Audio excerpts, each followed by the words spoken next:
Europe 1 13h. De 13h à 14h sur Europe 1 avec vous, Céline Giraud. Vos réactions aussi, auditeurs d'Europe 1 au 01 80 20 39 21 pour décrypter l'actualité aujourd'hui avec le chroniqueur politique Jean-Claude Dacier et l'avocate Sarah Salman. Et on revient maintenant sur ce mandat d'arrêt pour crime de guerre requis par le procureur général de la Cour pénale internationale à l'encontre de Benyamin Netanyahou.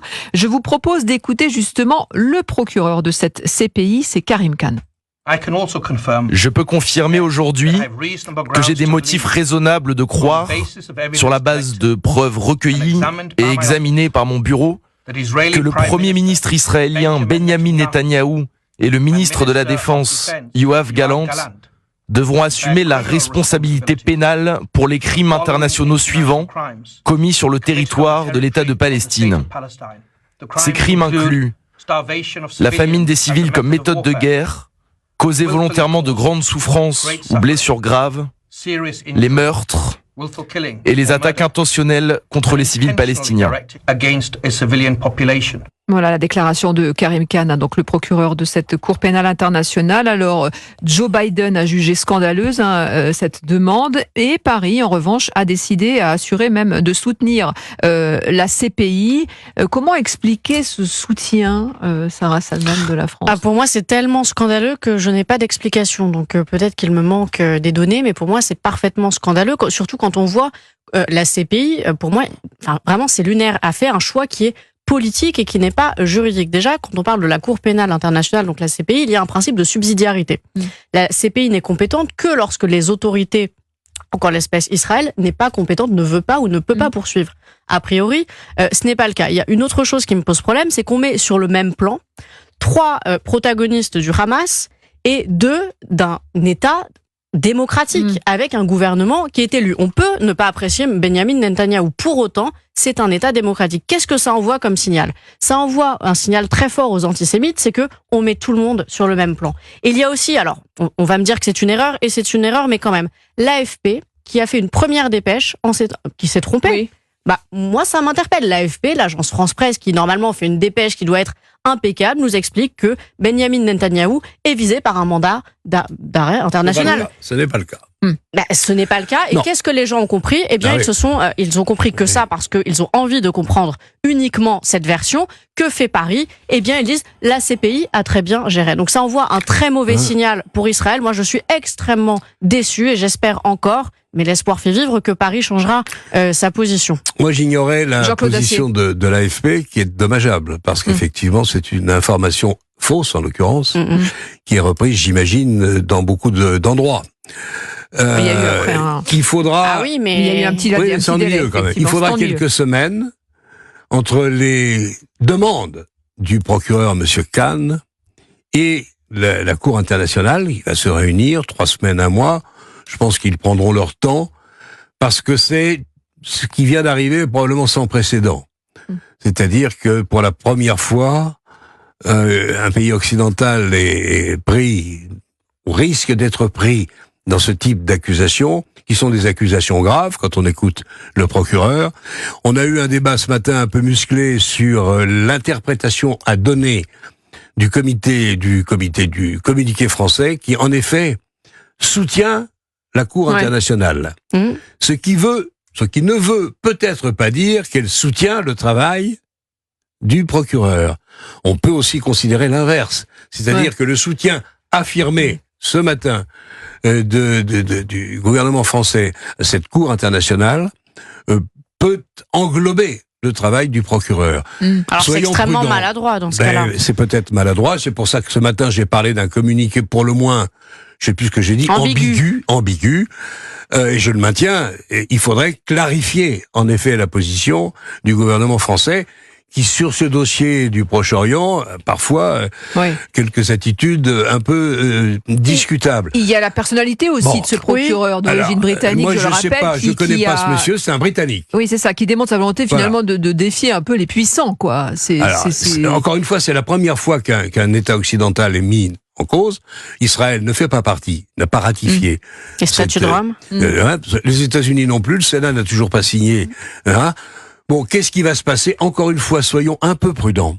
Attendons que la Cour internationale, à l'examen des documents, moi je les ai pas vus les documents. Bon, Il y a eu des déclarations, en effet, du ministre de la Défense qui sont scandaleuses et inacceptables.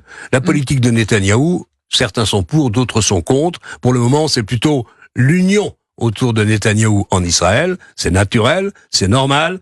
Attendons 3 semaines, 1 mois, peut-être davantage, qu'une décision claire soit prise par la Cour internationale. On va écouter la réaction de Joe Biden. Je vais être clair. Nous rejetons la demande de mandat d'arrêt de la CPI à l'encontre des dirigeants israéliens. Quoi que ces mandats suggèrent, il n'y a pas d'équivalence entre Israël et le Hamas. Et Israël veut tout faire pour protéger les civils. Je vais être clair, contrairement aux accusations portées contre Israël par la Cour pénale internationale, ce qui est en train de se passer n'est pas un génocide. Nous rejetons cette idée et nous serons toujours aux côtés d'Israël. Voilà Joe Biden qui s'exprimait donc scandalisé, et c'est ce qu'il dit, par cette demande visant donc les dirigeants de l'État hébreu. Ce qui dérange quand même Sarah Salman, c'est le fait qu'on mette effectivement au même niveau à la fois les dirigeants du Hamas 3 personnes à la tête d'une organisation terroriste et 2 personnes d'un gouvernement élu démocratiquement. Enfin, pour moi, c'est complètement lunaire. Et ensuite, j'avais autre chose à dire, c'est que le procureur se base sur une enquête. Donc ça, c'est tout à fait normal. Il a été à Rafah et me semble-t-il aussi en Israël. Jusque-là, d'accord. Il n'a pas, à ma connaissance, interrogé Benjamin Netanyahou. Comment vous voulez faire une enquête si vous n'interrogez pas les protagonistes concernés? Donc j'aimerais bien savoir, vous avez raison Jean-Claude Dacier, quels sont les tenants et les aboutissants de ces enquêtes. Moi, ça me laisse assez perplexe. Et si je ne dis pas d'erreur, il a mentionné l'État de Palestine dans son communiqué. Pour moi, ça montre un parti pris réel.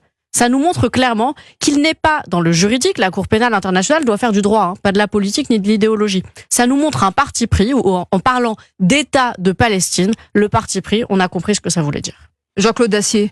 L'État de Palestine. Beaucoup de gens n'y croient plus. On y a cru longtemps. La création en Cisjordanie d'une entité administrative sous protection absolue de la survie et de la bonne nature de l'État d'Israël est une évidence. Tant que le Hamas est là, ça me paraît extraordinairement compliqué. En même temps, faut pas se raconter d'histoire. Il y a beaucoup de Palestiniens de Gaza qui soutiennent le Hamas. Alors justement, et en même temps, les relations entre le gouvernement israélien et le Hamas ont souvent été compliquées à suivre. On est dans un dossier extraordinairement complexe. Il me semble que l'avenir de cette région, si on veut éviter l'affrontement et la guerre permanente, d'autant que l'Iran n'est pas inactif dans ce dossier, il serait peut-être temps de ramener les modérés au pouvoir dans tous les camps et d'essayer de discuter. Ils ont été élus, ça fait longtemps qu'ils ont été élus. D'accord, ils ont été élus, ça c'est le principe d'un État démocratique. Et sur l'aide humanitaire, parce que c'est ça dont il est question, pourquoi on n'a pas aussi visé l'Égypte? C'est juste une question qu'on peut aussi se poser. La question qu'on se pose aussi, c'est le soutien de la France, effectivement, est-ce qu'elle illustre pas l'ambiguïté du gouvernement français dans ce dossier? Là, c'est pas ambigu. Pour moi, il donne raison à la CPI dans sa manière d'agir. Il n'y a pas d'ambiguïté. Ils disent que c'est Joe Biden. Il n'est pas ambigu. Il est très clair. La France n'est pas ambiguë non plus. Ils disent c'est très bien ce que vous avez fait. Continuez. Ça envoie un très mauvais signal aux antisémites. Biden est pris dans une telle tourbillon de complications entre ces étudiants qui tiennent les. Oui, en tout cas, il a tenu une parole cohérente. Il a dit qu'il n'y avait pas de génocide. Bien sûr. Il n'y a pas de génocide pour le moment. La France aurait pu le dire aussi. Non, il n'est pas question. Il y a un processus qui peut-être, mais il n'y a pas de génocide affirmé nulle part, à ma connaissance. C'est simplement défensif. À suivre le débat enflammé, on poursuivra les échanges. On n'est pas sorti, hélas, de ce conflit, et pourtant il faudrait en sortir. Jean-Claude Dacier, Sarah Salman, merci beaucoup pour votre décryptage précieux, comme chaque jour dans Europe 1 13h. On se retrouve évidemment demain pour de nouvelles aventures. Et ce soir, 18h, Laurence Ferrari Punchline et Pierre de Villeneuve, bien sûr, 19h, 21h, Europe 1 soir. C'était Céline Géros sur Europe 1. Et demain soir, à 3 semaines des élections européennes, émission spéciale sur CNews et Europe 1 face à Manon Aubry. La candidate LFI répondra aux questions de Laurence Ferrari et de Pierre de Villeneuve de 21h à 22h demain sur CNews et Europe 1. Pour le moment, votre mardi après-midi se poursuit comme d'habitude avec Christophe Ondelat qui vous raconte une nouvelle histoire. 14h-15h, c'est Ondelat raconte. À tout de suite sur Europe 1.